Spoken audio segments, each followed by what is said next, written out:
तो major Dhyanchand Khel Ratna award हा highest sporting honour आहे इंडियामधला. आणि हा चालू होता 1992 साली. 1992 साली त्याचं नाव होतं राजीव गांधी खेलरत्न अवॉर्ड, असं नाव त्याचं होतं. आणि मेजर ध्यानचंद हे हॉकी मधले आपले नाही का विझार्ड ऑफ हॉकी असं त्यांना म्हणलं जातं, तर त्यांच्या नावाने नंतर त्याचं नामकरण झालेलं आहे.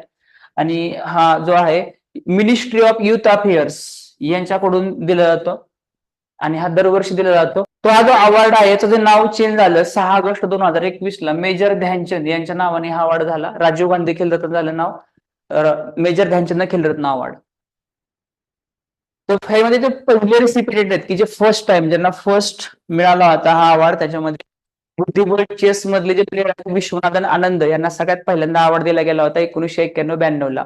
त्यानंतर स्पोर्ट्स शूटर अभिनव बिंद्रा. तर अभिनव बिंद्रा जे आहेत हे सगळ्यात यंगेस्ट हे रेसिपिएंट आहेत की सगळ्यात तरुण असे हे खेळाडू आहेत की ज्यांना हा अवॉर्ड मिळाला होता. त्याच